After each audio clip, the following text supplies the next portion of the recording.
Sisi tumeanzishwa huko nini? Tumeanzishwa huko Akari. Kikam. Sasa nimeingia hata kwa kaskazini. Nimelia. Hii kazi itaki. Mbona wewe hana kuja? Nimeweka flight mode bwana. Sasa.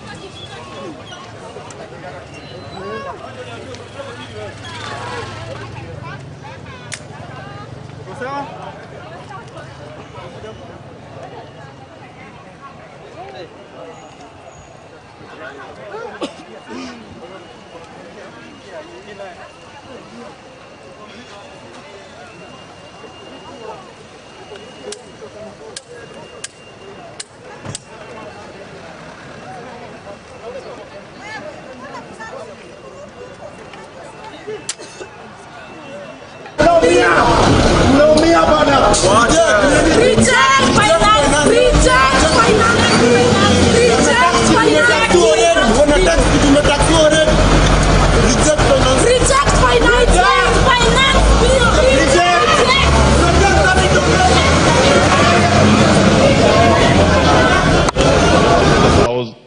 On Wednesday, 14th February 2024, by varying the period for the short recess with respect to the second part of the session, so that the short recess commences on Friday, 28th June 2024 and ends on Monday, 15th July 2024, and B, that the House resumes regular sittings on Tuesday, 16th July 2024 and ends on the 8th August 2024 with the second part of the session. Honorable Speaker, as you are aware, Honorable Speaker, over the past 1 month, members of this House and committees have been very busy, deeply engaged in the priority budget making and budget related business, which we do hope to conclude in the course of this week, Honorable Speaker. And as is customary, Honorable Speaker, after the passage of the budget-related business, we usually take our short recess. But at the time we began this session, Honorable Speaker, we were to close this session the week after next week on the 5th of July, and we are bringing that forward by a week so that immediately we are done with the priority business at the end of this week. We allow members to have some time off of about 2 weeks. We also intend to balance the two sessions so that we've been sitting for about 4 weeks. We take a 2 weeks break, then we will resume for another 4 weeks, as we've always done, Honorable Speaker, so that before we take the long recess in August. Honorable Speaker, this time, this short recess will allow many of our members, as you are aware, Honorable Speaker, with the budget-related business, our CDF kitty has been enhanced by almost 30 million shillings, and therefore members will be required to go back and participate in the public participation of their NGCDF proposals. So this period offers you that opportunity to go and conduct public participation in your constituencies for the 2024-2025 financial year and NGCDF proposals. Honorable Speaker, is important because I just consulted with the chair of NGCDF, the Honorable Musa Silma, who tells me immediately after the short recess, we should call our NGCDF committees to start submitting their proposals in readiness for the next financial disbursements. Therefore, Honorable Speaker, members, we also have an opportunity not only to spend a bit of time over those 2 weeks with their constituents and families, but also to prepare for the next session, which will also be very vigorous the next 4 weeks after we resume. Honorable Speaker, I don't think there is anything much more to add, and I want to beg to move and request the leader of minority to second the motion for agreement. Honorable Speaker, as I second, of course, even though we didn't discuss this in the House Business Committee, the leader of majority has explained to me, and I think it is an innocent motion, Honorable Speaker. I will second it. But as I do so, Honorable Speaker, I'm reminded that, and I'm happy with your ruling, your directive to the leader of majority on the issue I raised earlier. I'm very happy with that in 2 hours' time we shall get some feedback. But I'm also reminded that in addition to Oguda, there are other 7 Kenyans who are also under abduction. And these are Osama, one called Dre, Tempa CR7, Harriet, Shad Kiprono, Franje, and Wald Smith. These are young Kenyans, they are basically Gen Z, who are also missing. They are also parliamentary staffers? No. They are not? They are not. They are Kenyans. Yes. They are Kenyans who are patriotic, Honorable Speaker. So as the leader majority consults with the IG of police, Mr. Comey, let the IG also come forth with the whereabouts of these other 7 Kenyans. Pass on the names to the majority leader. Yes. These are young Kenyans who are fighting for our rights, for the rights of the downtrodden, Honorable Speaker. Thank you. I second. Order, member for Kieni, take your seat. Take the nearest seat. Honorable members, order, Honorable Kwame, take your seat.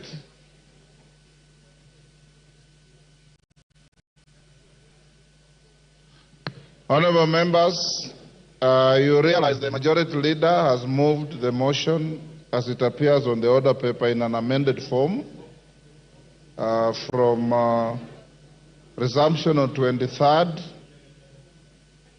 to 16th. I now propose the question, which is that pursuant to the provisions of Standing Order 28.4, this House resolves to alter its calendar for the 3rd session, regular sessions, as adopted on Wednesday, 14th February 2024, by varying the period for the short recess with respect to the second part of the session so that A, the short recess commences on Friday, 28th June 2024, and ends on Monday, 15th July 2024, and B, the House resumes regular sittings on Tuesday, 16th July 2024, to continue with the second part of the session.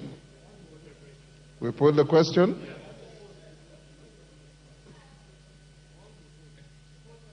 What?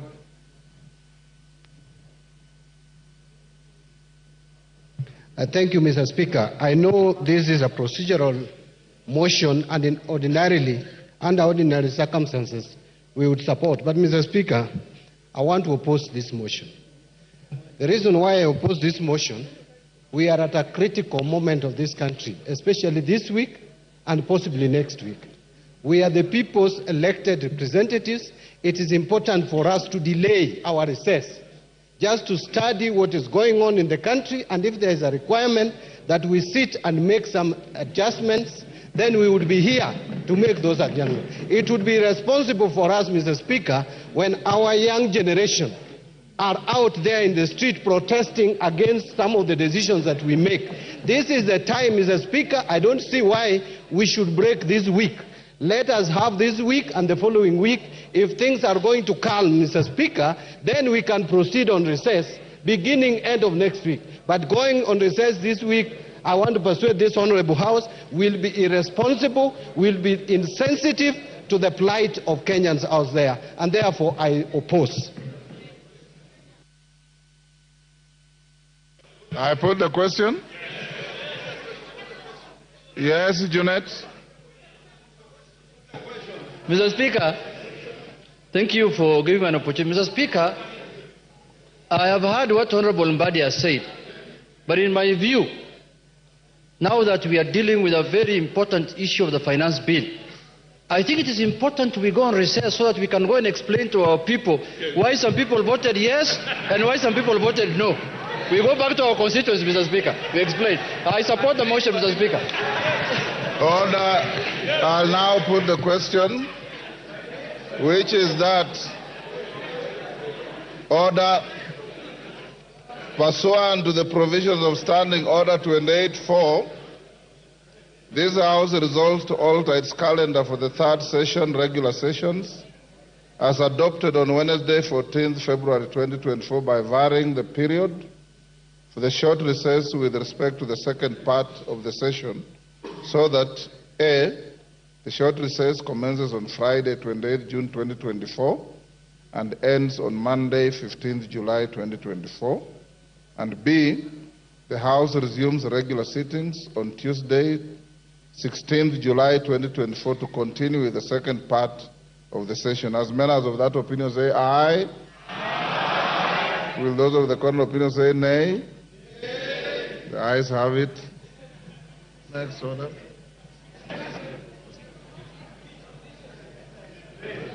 Order number 9, the Ethics and Anti-Corruption Commission Amendment Bill, National Assembly Bill number 11 of 2024, first reading. A bill for an act of Parliament to amend the Ethics and Anti-Corruption Commission Act.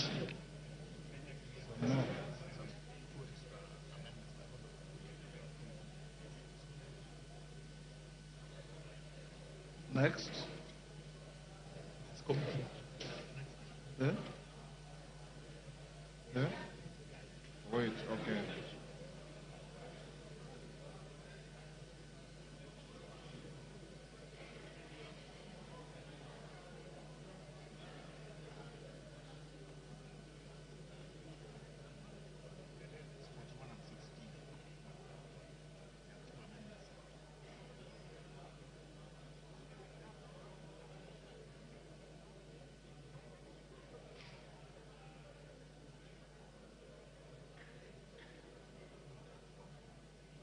How come this one has no approval from the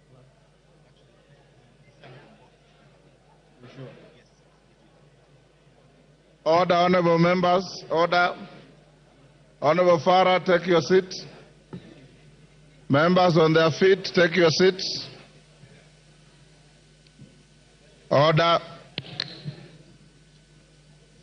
Honorable members, before we commence,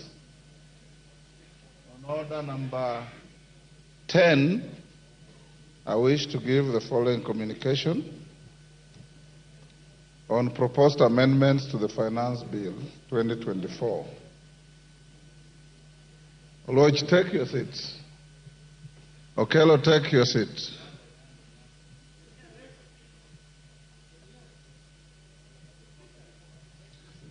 Honorable members, this communication relates to the business appearing under order number 10 in today's order paper, being Committee of the Whole House on the Finance Bill, National Assembly Bill number 30 of 2024.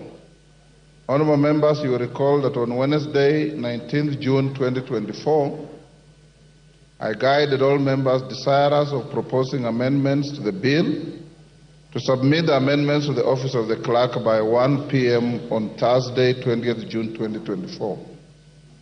At the close of the submission period, 37 members, including the chairperson of the Departmental Committee on Finance and National Planning on behalf of the committee, had proposed amendments to the bill. Honorable members, Article 114 of the Constitution provides that in any instance where a motion makes provision for a matter listed in the definition of a money bill, the House may proceed only in accordance with the recommendation of the relevant committee after taking into account the views of the Cabinet Secretary responsible for finance. In this regard, and noting the importance of the various amendments received on the bill, I directed the clerk to convey the amendments to the National Treasury for the purpose of obtaining the views of the Cabinet Secretary in line with Article 114 of the Constitution. Honorable members, pursuant to Standing Order 131, I also referred proposed amendments to the Departmental Committee on Finance and National Planning to consider harmonization of similar or related proposals made with respect to various clauses in the bill and to report the outcome of the exercise. This exercise is referred to as winnowing in parliamentary parlance. Honorable members, I am informed that the committee undertook the winnowing yesterday, Monday, 24th June 2024. The chairperson of the committee has since briefed me on the harmonization process. I am informed that during the winnowing process, the committee did agree to yield the moving of various amendments to members who had proposed similar amendments to the bill at the appropriate time. Based on the briefing and the recommendations received from the Cabinet Secretary responsible for finance, members will note that the disclaimer, subject to provisions of Article 114 of the Constitution, appears under specific amendments in the order paper. Pursuant to the provisions of Article 114 of the Constitution and in keeping with previous guidance on this matter, I therefore direct that the proposed amendments bear in the disclaimer, subject to provisions of Article 114 of the Constitution, will not be considered in the Committee of the Whole. Additionally, honorable members, I wish to convey that I have received notice that the following members have formally withdrawn their amendments to the bill, notwithstanding my approval or the position of the committee during the winnowing process. The Honorable Martin Spito Wino MP, the Honorable Beatrice Elache MP, the Honorable Dr. Makali Mule MP, the Honorable Gadoni Wamshomba HSC MP, the Honorable Millie Odhiambo MP, the Honorable Anton Oluoch MP, the Honorable Engineer Paul Nzengo MP, the Honorable Samuel Atande MP, the Honorable Caleb Amis MP, the Honorable Clive Gisairo MP, the Honorable Irene Mayaka MP, and as I was starting the House, have been brought also the following: the Honorable Robert Ngui Basil MP and the Honorable Joshua Kivinda Kimilu MP.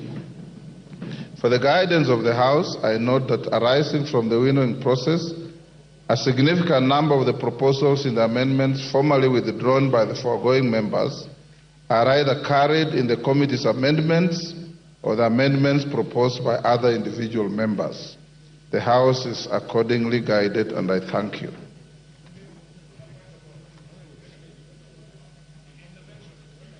Yes, Honorable Wandai.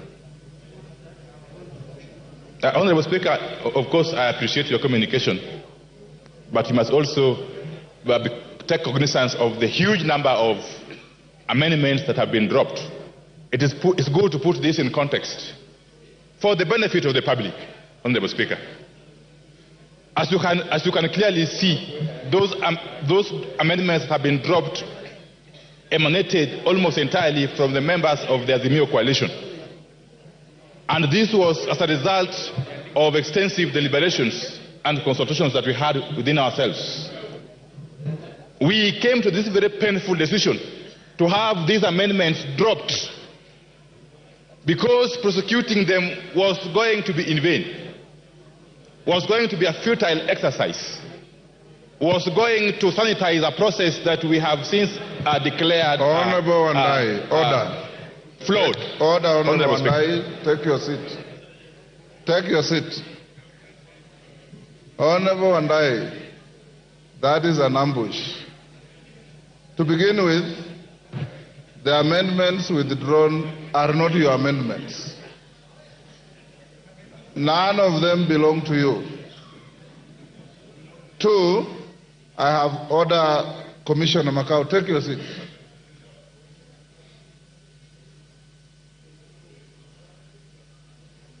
Two, Honorable Wandai, I have not received any communication from any member withdrawing the amendments that they have asked you to speak on their behalf. Because these are individual amendments. They are not amendments of the minority party. Neither are they amendments sponsored by anybody other than the member individually. So I want to encourage you, because you are always a very decent minority leader, that don't go that route, because I will not allow you. Having directed you on the amendments and the withdrawals, out of 37, 13 have been withdrawn. I have been asked by the Honorable Kajwang that he wishes to withdraw his amendment formally, so I'll give him an opportunity to say so. The rest of the members, order. I can read through your minds. You want to make reckless political statements in the guise of amendments. Order. Any member who wants to withdraw your amendments, write a letter, send to my office. I'll approve immediately. And the clerk at the table will be notified. The only person who has asked me, and I've acceded for him, and he was gracious enough to walk to the chair and say he left his letter in the office, but he can put his withdrawal on record, is lawyer TJ Kajwang. And I give him that opportunity. Mr. Speaker, sir, I wish to withdraw my amendments, and so I want to express myself to the Hansard that my amendments stand withdrawn. Thank you.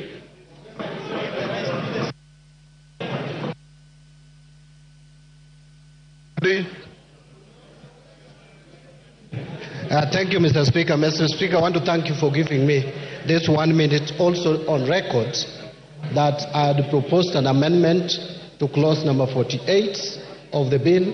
I wish to withdraw that amendment in line with the feelings of the country. Thank you.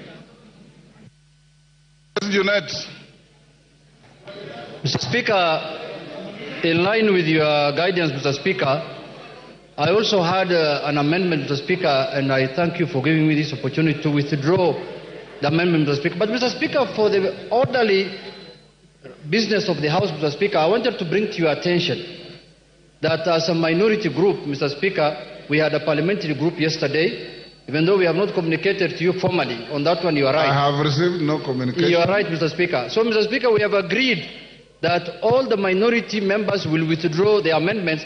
So I want to give judicial notice to the chair of the committee who is going to run the affairs of the committee of the whole House after you, Mr. Speaker, that every member should be accorded an opportunity to withdraw his or her amendment at the rise of the matter, by the time the chair raises the matter on the floor of the House. So, Mr. Speaker, that is the position. We are withdrawing all our amendments. We want to reject the bill in totality, Mr. Speaker. Thank you. Thank you. Your notice is not judicial, it's formal. What you will do, members, is those of you who want to withdraw your amendments, you can even do a handwritten withdrawal. Send over, I'm recessing back to the chamber. I will immediately approve and send it to the presiding member of the panel. On the same matter, and those who do not want to write, remain in the chamber. When your amendment is reached, you simply stand up and say, Honorable Chair, I beg to withdraw my amendment. And the matter ends there. It is as simple as that. We don't need to debate on this. Honorable Senior Counsel. Thank you, Mr. Speaker. Mr. Speaker, I stand under Standing Order 83. But first is to appreciate your guidance as soon as a commissioner is done with you. Sorry, start again. I appreciate your guidance on that matter, and indeed, it is the right of every member to withdraw any amendment. Mr. Speaker, I do not have any amendment because I took the position that you cannot amend a bad bill. But separately, Mr. Speaker, I want to raise to your attention the matter of dress code. Mr. Speaker, 2 weeks ago I raised the issue of Honorable Didmat Baraza wearing an unparliamentary hat. And you deferred your ruling on advisement. And since you deferred, now the Honorable Moroto is also going that direction. But Mr. Speaker, you know, it's not just unparliamentary, but I want you to take judicial notice or parliamentary notice that we on this side are dressed in black. And I'm happy you're also dressed in black, Mr. Speaker. I think you are helping us mourn with the rest of Kenyans that we are in a very dark situation. Mr. Speaker, may you, on the matter of parliamentary dress code, address the issue of Honorable Baraza and Honorable Moroto and find them grossly out of order and throw them out for the rest of this session. Thank you, Mr. Speaker. That is about the fourth time, Honorable Otiende, you have raised that. Let's go on with the business. I'll give a formal direction maybe tomorrow. Yes. Atandi. Thank you, Honorable Speaker. Honorable Speaker, I've been raising my hand to raise a matter which is similar to what Honorable Otiende has raised on dress code. Honorable Speaker, there is a lady nominated MP who is not dressed properly. And Honorable Speaker, to make the matters worse, she's also yellow in color. So she's yellow in color. So most of us are not concentrating because of the way she's dressed. Honorable Speaker, I don't know her name, but she's there. She's showing off her. Which member? Every member here has a name. So which member? Honorable Teresa. When Otiende Amolo spoke, he said Didimas and Moroto. So who are you referring to? Honorable Speaker, I think her name is Teresa. Honorable Teresa, something like that. Honorable Speaker, she's yellow in color, and Honorable Speaker, we can't concentrate. Which member is that? Order, honorable members. I'm not aware of any member called something like that. Honorable members, will you be upstanding so that we go to committee of the whole? Has the order been called? Okay, hold on. Call the order. Order number 10, committee of the whole House. Order, members, will you be upstanding? Honorable member for Kamkunji. Honorable Kwame, will you be upstanding or are you standing?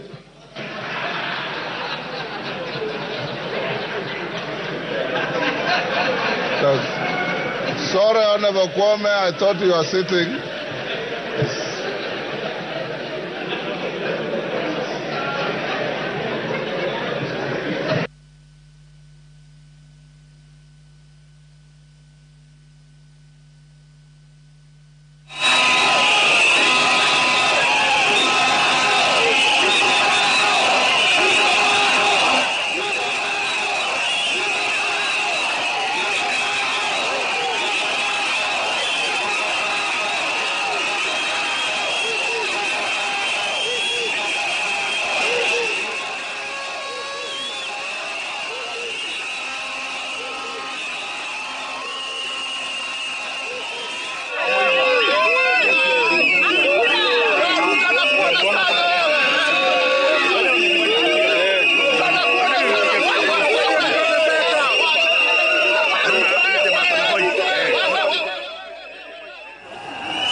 creators by making sure that the content that they generate on online platforms that does not generate any income is exempt from taxes. Honorable Speaker, secondly is a definition of royalties.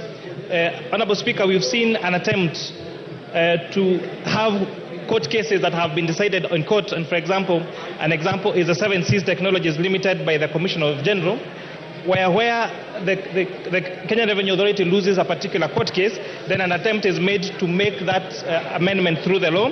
Honorable Speaker, we have rejected this proposal, and this is in line with OECD best practices.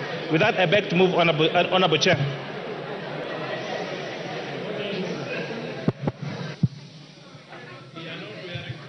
Thank you. I now propose the question that clause 2 be amended as proposed.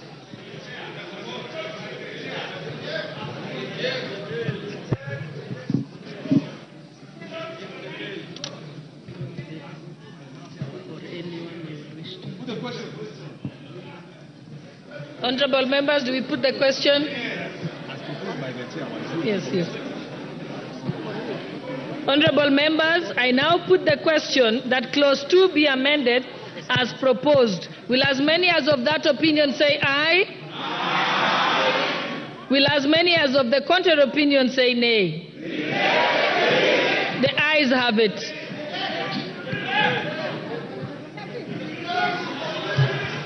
Yes. Okay. Then now we go. Honorable members, I now put the question that clause 2 as amended be part of the bill. Will as many as have that opinion say aye? Aye. Will as many as of the contrary opinion say nay? The ayes have it. Clause 3. Honorable members, I now propose the question that clause 3 be part of the bill. Mover of the bill. Honourable Speaker, I beg to move that clause 3 be part of the bill. Honourable Chair, the proposed amendment seeks to amend the definition of digital marketplace in the item food delivery services to include other items since delivery services are not restricted to food only. The proposed amendment, Honourable Chair, also further seeks to expand the definition of digital marketplace to broaden the definition of the term professional services to include consulting services. With that, I beg to move, Honourable Chair. Honourable members, I now propose the question that be amended proposed by the chairperson of the Finance Committee. Honourable members, I now put the question that clause 3 be amended as proposed. Will as many as of that opinion say aye? Aye. Will as many as of the contrary opinion say nay? The ayes have it. And now, honourable members, I now put the question that clause 3 as amended be part of the bill. Will as many as of that opinion say aye? Aye. Will as many as of the contrary opinion say nay? The ayes have it. Clause 4.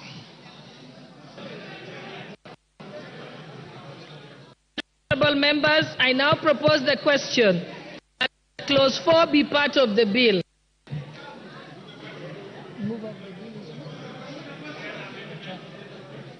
Okay, Chair, Finance, yes, you may. Honourable Chair, I beg to move that clause 4 be amended as per the order paper. Honourable Chair, this was reducing the time period for when foreign exchange losses can be claimed for tax purposes, reducing the period from 5 years to 3 years. The committee listened to the scholars and recommends an increase from 3 years to 5 years, giving it a longer time for businesses to claim losses on their foreign exchange transactions. With that, I beg to move that clause 4 be amended as proposed in the order paper. Honourable members, I now propose the question that clause 4 be amended as proposed by the chairperson Finance Committee. Honourable members, I now put the question that clause 4 be amended as proposed by the chairperson of the Finance Committee. Will as many as of that opinion say aye? Aye. Will as many as of the contrary opinion say nay? The ayes have it. And now, I put the question that clause 4, as amended, be part of the bill. Will as many as of that opinion say aye? Aye. Will as many as of the contrary opinion say nay? Clause 5.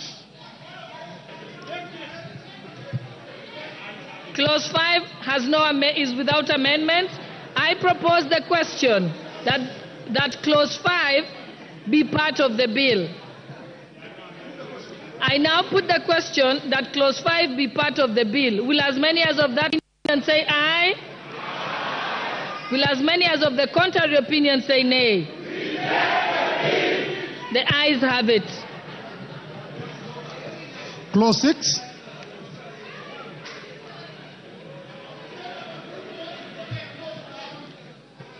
I propose the question that clause 6 be part of the bill. Mover.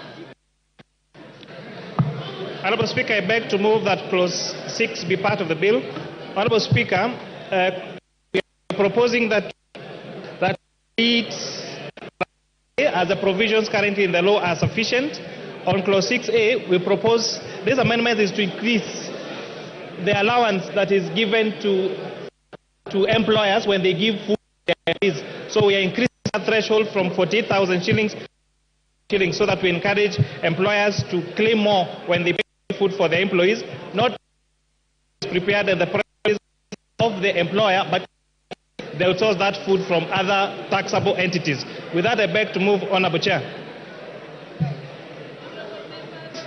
Honourable members, I propose the question that clause 6 be amended as proposed.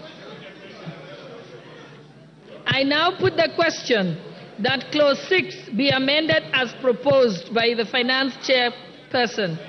Will as many as of that opinion say aye? Aye. Will as many as of the contrary opinion say nay? The ayes have it. I now put the question that clause 6 as amended be part of the bill. Will as many as of that opinion say aye? Aye. Will as many as of the contrary opinion say nay? The ayes have it. Clause 7. Honorable members, clause 7 has no amendments. Therefore, I propose the question that clause 7 be part of the bill. I now put the question that clause 7 be part of the bill. Will as many as of that opinion say aye? Aye. Will as many as of the contrary opinion say nay?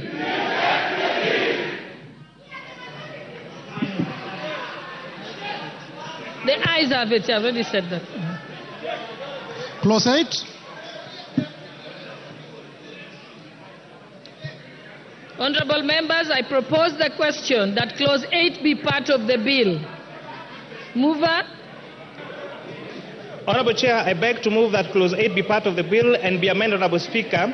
This is a digital platform tax. The proposed increase from 3% to 20% is too steep, and therefore we propose that it be reduced to 10% so that the increase is only to 3%. With that, I beg to move, Honorable Chair.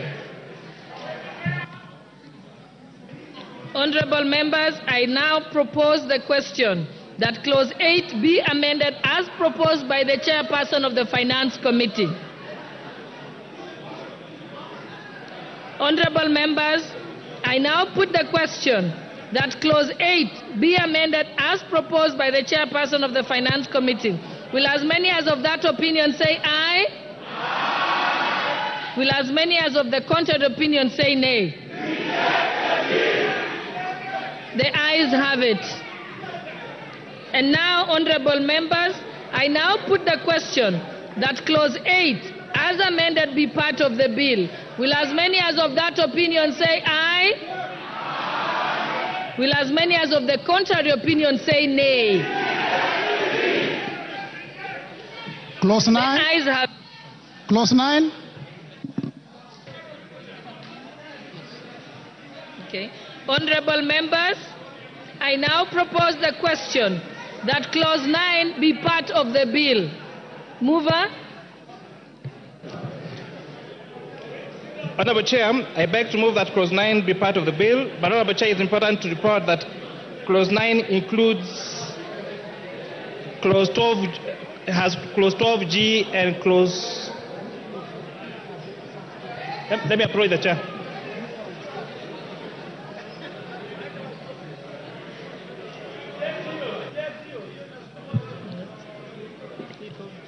Honorable members, I propose the question.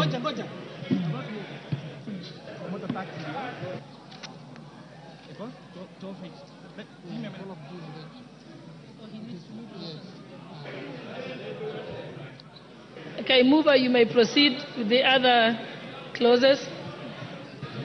Sub-clauses.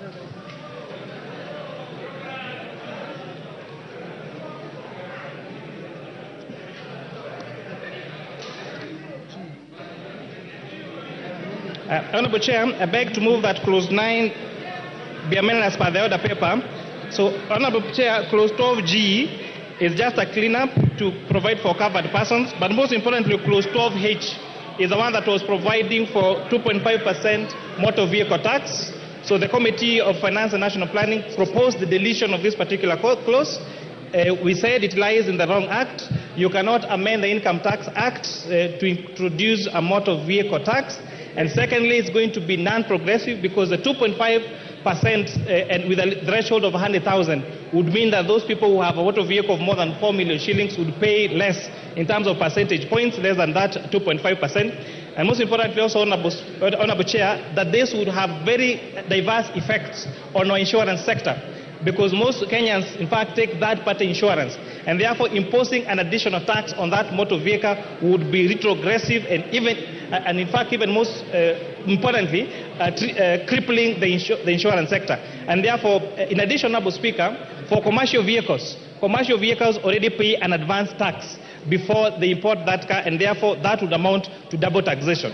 And therefore, Honorable Speaker, Honorable Chair, it's also important to mention that out of the 131 clauses that we received for amendment, this was the most popular one, and we agreed with the stakeholders that this needs to be deleted. And therefore, we propose that this clause be deleted, and that there will not be introduction of motor tax in the Republic of Kenya. I beg to move, Honorable Chair.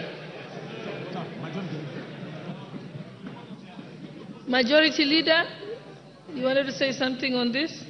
But allow me to propose the question first. Honorable members, I propose the question that Clause 9 be amended as proposed by the Finance Committee. Majority Leader, I could see you on a point. Thank you, of Honorable order. Speaker. I rise to support that particular amendment. And Honorable Speaker, to inform the country that this is a motor vehicle tax that is now being proposed upon voting to remove. And therefore, I want to ask members to support what the people of Kenya say, that we remove the tax on motor vehicle. I support. Thank you.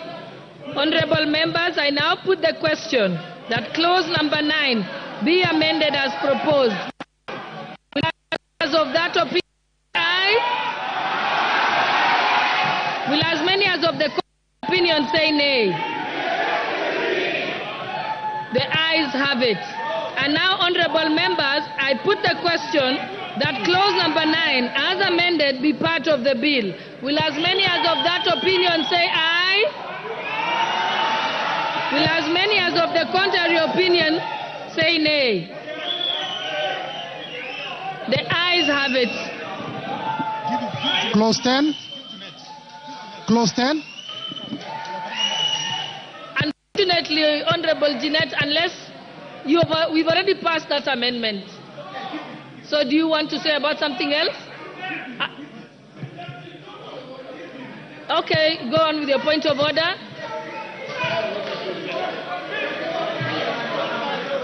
Madam Chair, I can see the chairman has proposed an amendment that we remove the motor vehicle tax. But Madam Speaker, we believe that is too little, too late. We are rejecting the question. Clause 10. Honorable members, I propose the question that clause 10 be part of the bill. Mover. Honorable Chair, I beg to move that clause 10 be amended as per the order paper. Honorable Chair, this is where we are increasing the amount of money that employees will be able to claim against their payee for post-medical insurance scheme. And this is a big win for salaried people who want to save for their post-retirement medical scheme. And we are proposing to increase, Honorable Chair, from the limit of 10,000 shillings to 15,000 shillings. Honorable Chair, we have seen how when people retire, they get to rely on their children for their medical insurance, Honorable Speaker. And therefore, this proposal is to increase the amount of money that you'll be allowed to claim from your pay as you earn when you save for your post-retirement scheme, and increasing that from 10,000 shillings to 15,000 shillings. And therefore, Honorable Speaker, this is a big win, especially to the salaried Kenyans of this country who would like to start contributing towards their post-retirement medical scheme. And that I beg to move, Honorable Chair. Thank you. Honorable members, I now propose the question that clause 10 be amended as proposed by the Finance Committee. Honorable members, I now put the question that clause number 10 be amended as proposed. Will as many as of that opinion say aye? Aye. Will as many as of the contrary opinion say nay? The ayes have it. And now I now put the question that clause number 10 as amended be part of the. Will as many as of that opinion say aye? As many opinion say nay. The ayes.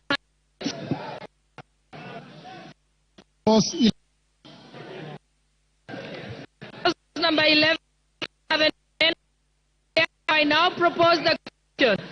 Clause 11 be part of the bill.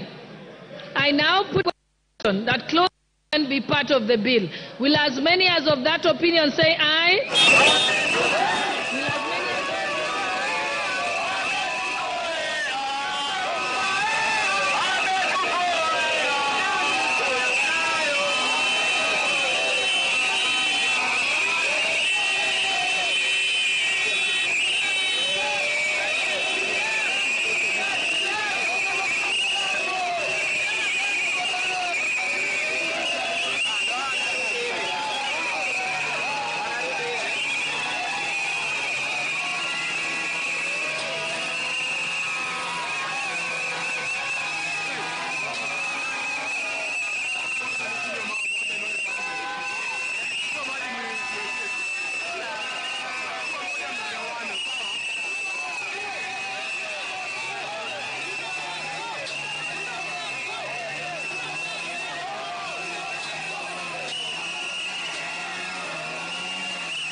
own personal assistant, Ernest Nyerere, who was picked from his home this morning at 5 a.m.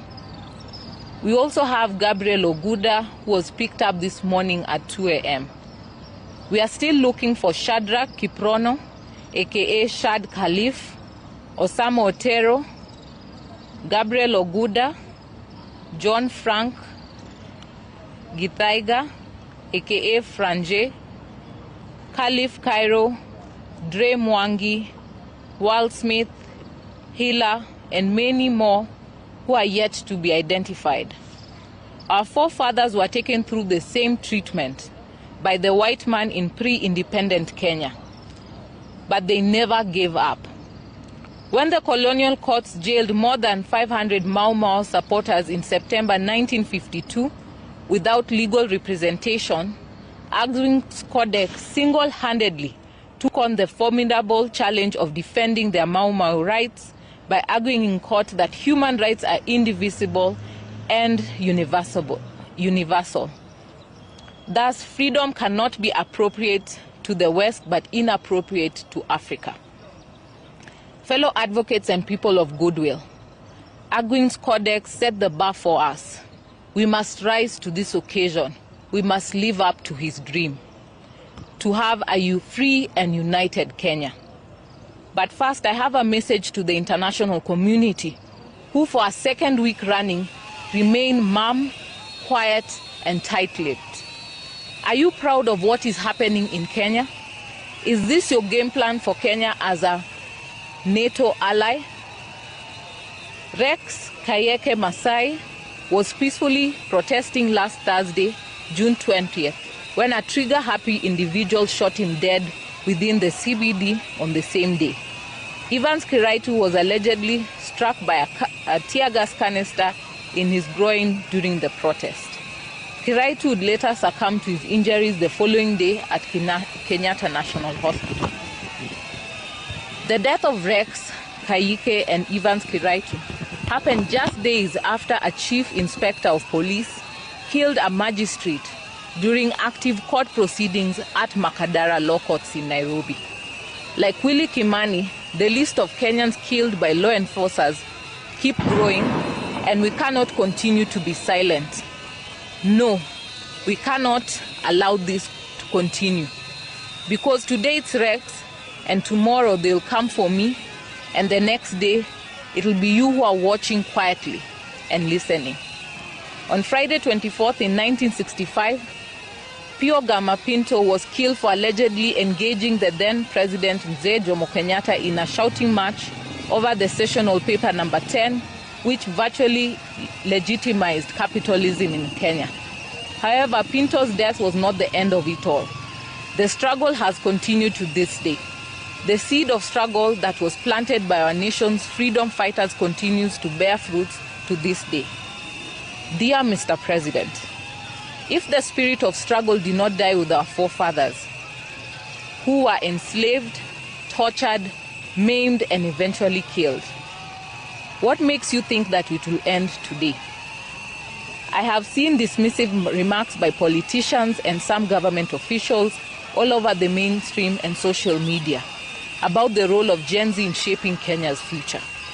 It seems a number of our leaders think that this is some kind of joke or a game that will soon end or simply fade away. Well, if this is so, then please note, we are no longer going to continue to be pawns in a game of chess. The wave of police brutality on peaceful protesters, abductions and killings of innocent Kenyans has pushed us to review our approach and involvement in this noble campaign for justice for Kenyans.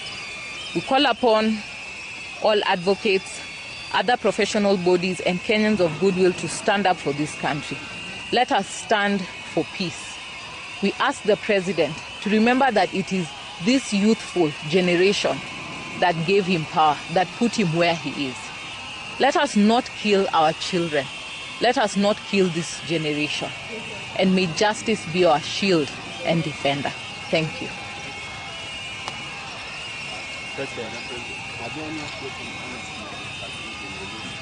No, we have not yet found. We got tip-offs that he was at Kilimani. He was not at Kilimani. And we are still searching for him. You called on the international community. You named the president. Why are they silent? Does it mean there is something that the international community knows that we don't know? My concern is that international community always raise concerns with regards to human rights violations and the rule of law. But yet, when they are seeing the blatant abuse of human rights, they are quiet. Right now in this very country, the head of state is opening a seminar on global peace. Is this what we call global peace? Abductions at night, young students are being taken brutally from their homes, People coming back shaken and visibly scared and unable to speak. Is this the peace that we are celebrating as a Kenyan nation? We should stop the hypocrisy. Either the international community say they don't care about human rights and the rule of law, or if they do, then they should raise their voice to these concerns. We can't have people having their cake and eating it at the same time.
Will as many as of the contrary opinion say nay?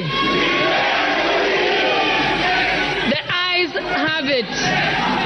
Honorable members, I now put the question that clause 34 as amended be part of the bill as proposed by Honorable Lea Sankaire. Will as many as of that opinion say aye? Will as many as of that the contrary opinion say nay? The ayes have it.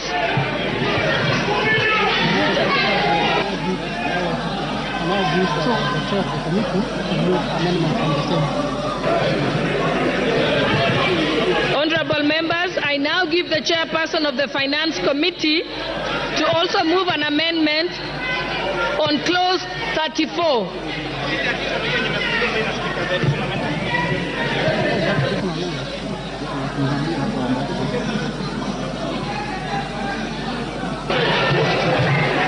Honorable Chair, we've made very good progress. We are done with the VAT Act. We are now in the Excise Duty Act. And I beg to move, Honorable Chair, that clause 36 be amended as per the order paper, and a further amendment to...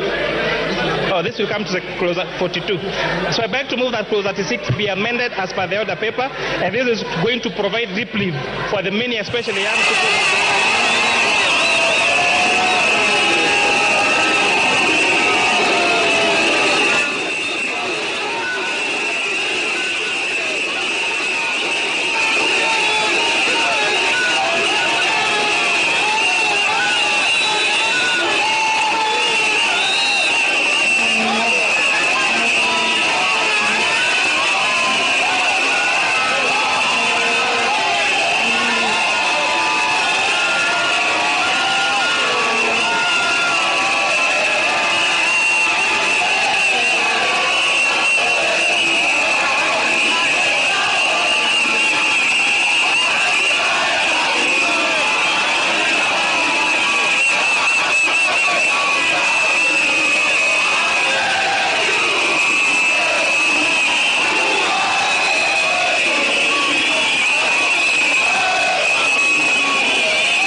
Party and Executive is in line with making sure that we retain the cost of living low by making sure no taxation has been increased on especially items that relate to food. Honorable Chair.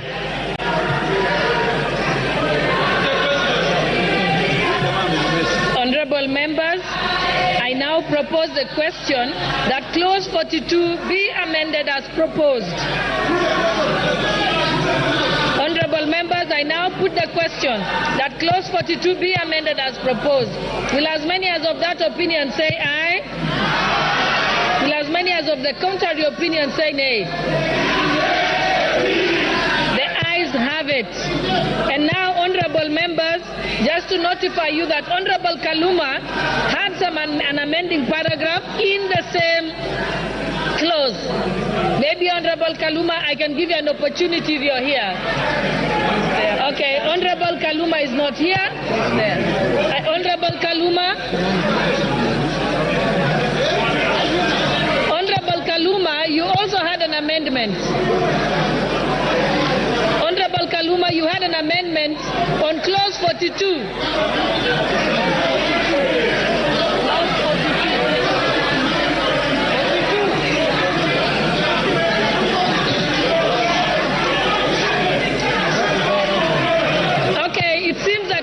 Kaluma does not wish to speak to it. We also have Honorable Wangwe. We also have Honorable Wangwe. Honorable Wangwe is not desirous or is not present. And then we also had an amendment from Honorable Mwenje, but Honorable Mwenje had given a formal withdrawal letter. But I'll allow you to comment. I want to withdraw it. No. Withdraw. Thank you, Chair. In line with all the Kenyans out there and all the Gen Zs, I withdraw this amendment and reject the financial bill.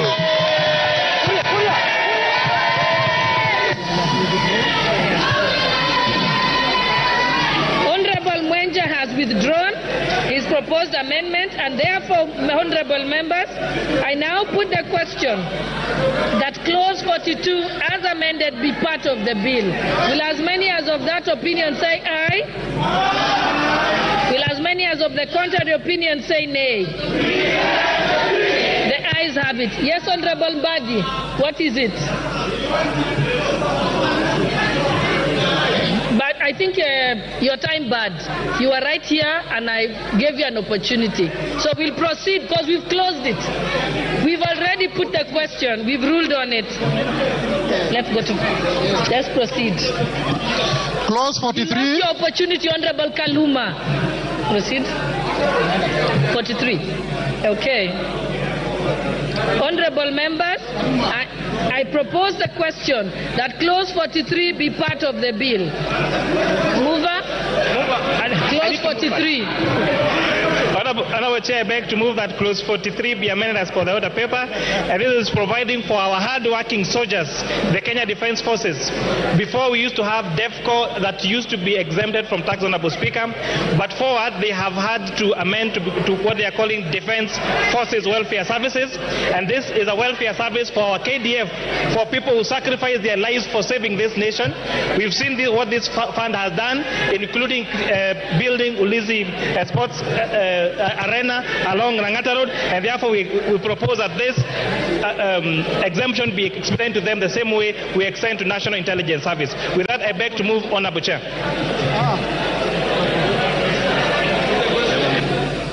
Honorable members, I propose the question that clause 43 be amended as proposed by the chairperson of the committee.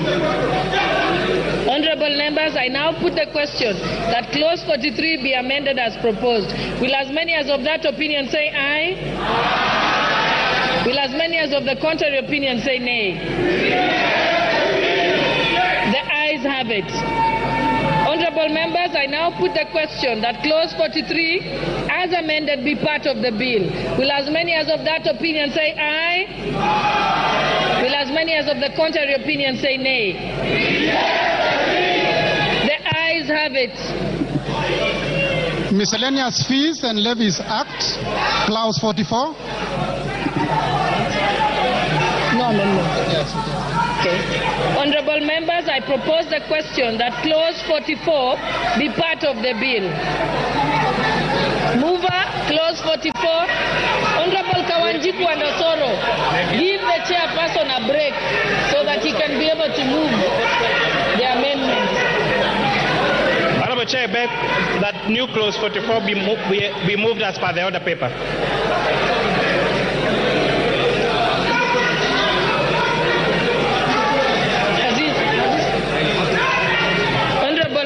I propose the question that clause 44 be amended as proposed. Honorable members, I now put the question that clause 44 be amended as proposed. Will as many as of that opinion say aye? Will as many as of the contrary opinion say nay? The ayes have it. And I now put the question that clause 44 as amended be part of the bill. Will as many as of that opinion say aye? Will as many as of the contrary opinion say nay? The ayes have it.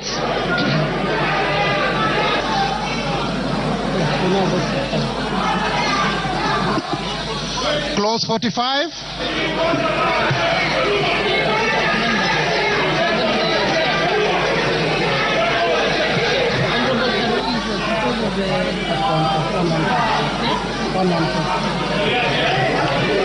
Honorable members, we now go to clause 45. The amendment by Honorable Karoli falls because it falls under Article 114, and so pursuant to Article 114, it was dropped. Now let us proceed. I now propose the question that clause 45 be part of the bill. Mover, chairperson. Thank you, Honorable Chair. I beg to move that clause 45 be moved as per the order paper. Honorable Chair, the proposed amendment is seeking to provide that eco-levy shall only be applied on imported finished products so that we protect our local manufacturers who are already currently subjected to extended producer responsibility. And this, Honorable Chair, is in line with international best practices of polluter pays principle to ensure that manufacturers of offending items contribute to financing the safe deposits of disposal of those products. But Honorable Speaker, notably, is that on these eco-levies we have also further exempted those products that from the members of the public said they would really be detrimental, especially for the people at the bottom of the pyramid, such as tires for our motorcycles, tires for our bicycles, tires for our ambulances, tires for our tuk-tuks, and for our tuk-tuks, Honorable Speaker. Those will not be subject to eco-levy. Honorable Chair, further to making sure that we safeguard the sanitary hygiene of our young girls, we have agreed with the members of the public that we have not yet created enough capacity to produce our own sanitary towels here in Kenya. And therefore, although we have extended zero rating for their raw materials, we are seeking that diapers and sanitary towels be exempt from eco-levy so that we first build capacity and make sure our young ladies and women still have access to safe and healthy options, Honorable Speaker, for their menstrual health and for our small babies. Honorable members, I propose the question that clause 45 be amended as proposed. Honorable members, I now put the question that clause 45 be amended as proposed. Will as many as of that opinion say aye? Will as many as of the contrary opinion say nay? The ayes have it. And now, honorable members, just to let you know that Honorable Farah had an amendment for clause number 45, but he has written a written formal letter withdrawing that amendment. Okay, and also Honorable Oundo had an amendment, but it falls under Article 114. So now, for that purpose, I now put the question. That clause 45, as amended, be part of the bill. Will as many as of that opinion say aye? Will as many as of the contrary opinion say nay? The ayes have it. clause 46. As amendments. Honorable members, I now propose the question that clause 46 be part of the bill. Mover.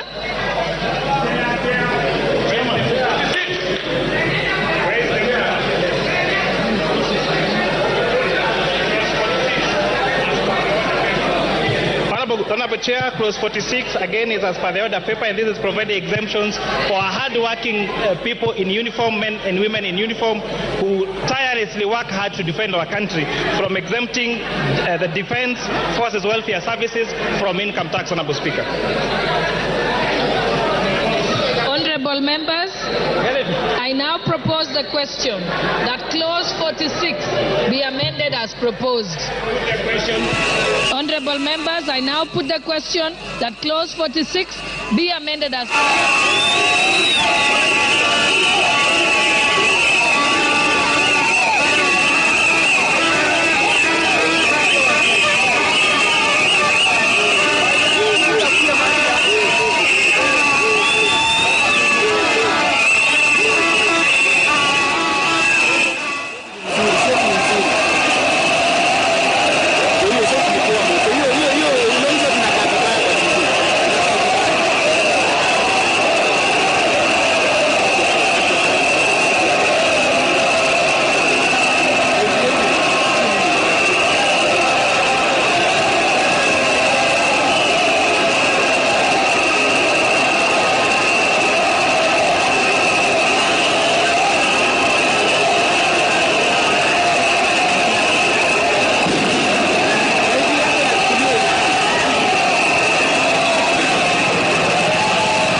Hawezi kutushinda.